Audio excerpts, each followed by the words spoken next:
Business Radio, Webster Tarpley here in Washington, D.C. A couple of reminders. Tarpley.net. Keep up with the world at Tarpley.net. You find a commentary from Russia Today from this week precisely about the world financial economic situation, the relative decline of the United States. It is a crisis of the U.S. ruling class. You've got China is set to pass the United States in just about everything between now and 2025. The Chinese are already the biggest energy consumer. They will soon be the biggest, if not already, which I believe they are, the biggest industrial producer. They'll knock the U.S. out of first place for the first time since the U.S. passed Great Britain in about 1890 to 1895. That's a real secular watershed and shift. The Chinese are building almost 25 modern nuclear reactors. U.S. will have none, 103 obsolete ones, but no modern ones. The Chinese are building 25,000 miles of fast rail. The U.S. hardly has any. We have our plan over the next 30 years to build it, but now Governor Christie, the Garden State answer to Hermann Goering, is saying no, it can't be built because he won't build the tunnel, which is indispensable to get this rail line between Boston and Washington underneath the Hudson River. No, says Christie, my rich friends don't want to pay for that. My millionaire buddies don't want to be taxed for the benefit of the general welfare. No general welfare, says Christie. Back to the Confederate Constitution of 1861, and we'll have more about him. But the Chinese will be moving ahead in all those things. They'll have 25 nuclear reactors. They'll have 25,000 miles of fast rail, and they'll be on the moon. The Chinese will be on the moon, and the U.S. will be sitting here in the mud.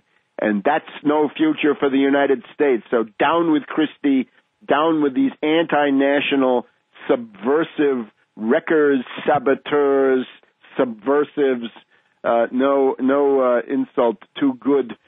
Too bad for these characters. That's all happening. Take a look at that commentary. It's actually in the form of a sort of an exchange between me and Pepe Escobar of the Asia Times, and indeed Michael Hudson, the professor who sometimes gives advice to countries which I've had occasion to differ with in the past. He also gets an appearance in this program. So that's on Russia Today. If you look at Tarpley.net, you'll find my historical research note. In 1932, Fox helped to make propaganda films for Hitler. Fox intervened in the 1932 German election campaigns because there were three. President of Germany, Hitler against von Hindenburg in the final round. Secondly, the parliamentary election in June, July, in which the Nazis for the first time became the largest party, and Goering, that we just mentioned, became the president of the Reichstag, parliament. And then another election in November 1932 where the Nazis didn't do so well, and then the decision was made by London, Wall Street, and the German finance oligarchs, Schacht in particular, Hjalmar Schacht, that it was time to install Hitler into power, and he seized power at the end of January 1933, and the nightmare for Germany and then the world began. A lot of that was helped along by Fox News. So take a look. In 1932, Fox helped make propaganda films for Hitler. The Nazis could not make outdoor sound films until Fox News apparently contributed for free vans and they provided other services either for free or for bargain prices. So in those critical campaigns, the helping hand of Fox Movietone News, Fox turned into Wochenschau in those days, helping out Hitler. And now we have the Fox News is always in the at the center of these election campaigns, then and now. And then it was for Hitler. So if you listen to Fox News, they're taking care of you. Yeah, they were looking out for you, as O'Reilly says. They're looking out for you. And in 1932, looking out for you meant supporting Hitler. So those things are happening, and we remind you again, October 23rd at noon in the west front of the Capitol. If Obama can't produce a birth certificate, it means that he's blackmailed. It means that he can't really be president. He can't exercise the constitutional authority of the presidency if he's being blackmailed by intelligence agencies or powerful cliques of rich malefactors and economic royalists. He can't do what a president should do. So this is intolerable. It has to end. Therefore, the Obama presidency is unacceptable.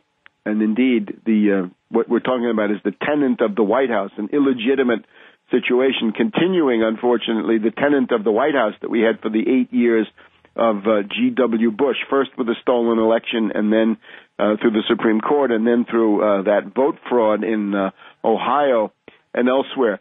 But back to the G20 finance ministers. The countries that are doing things so far are Brazil. Brazil has imposed a tax on foreign bonds. In other words, if you want to go to Brazil and buy junk bonds, you'll be taxed. And that's a way to discourage you from doing it because they don't want that hot money coming in. Thailand has restricted capital inflows through other means, essentially the similar idea. Thailand has imposed a 15% tax on foreigners holding bonds in Thailand, and they're planning to add a tax on short-term cash flows. In other words, a direct tax on hot money, and that's useful. And again, a lot of this stuff is simply looking at China. How does China do well? Well, you can't send hot money into China. You can't simply go in and drive up or down the renminbi. They won't let you do it, and right they are. So they've done well with that. So a lot of people are saying, why are we continuing to crucify ourselves on this lunatic ideology of free trade, free markets, and the tremendous freedom of hot money to come and loot and destroy anything in the world? A lot of people are saying no. So Brazil has put up some defenses. Thailand has put up some defenses. South Korea is preparing. We've got the Philippines coming in with some rather weaker and more peripheral means, but still something. And then we have Chile. On Wednesday night, the president of Chile says the government is set to unveil new exchange rate measures, which will presumably go in the same area. Brazil is tightening loopholes for foreign investors who want to try to bypass the tax on deposits. They want to stop, and they have stopped, banks from lending or swapping assets with foreigners who are seeking to invest in the futures market. It's also interesting on South Korea, this article here in The Street says that not only is South Korea considering a Tobin tax, a bank tax, and leverage controls, but they already have certain limits on derivatives, and I must confess that this is something that I was not aware of. Limits on derivatives positions were enacted in June.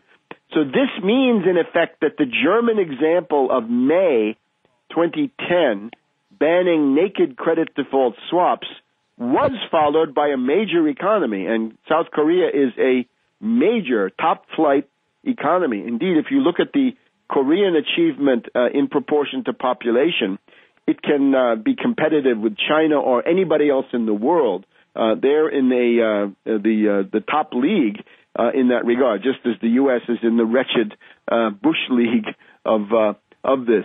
So Brazil taking measures and Chile taking measures. Now, here's the idea.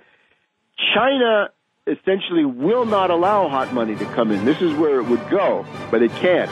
If Brazil is discouraging it and these other countries join in, it means that the countries that are still accepting hot money will be put at tremendous disadvantage. So the more of these countries that do it, it becomes a snowball. So let's have a snowball of capital controls and exchange controls and preside over the end of globalization. It's been suicidal. It's a failure.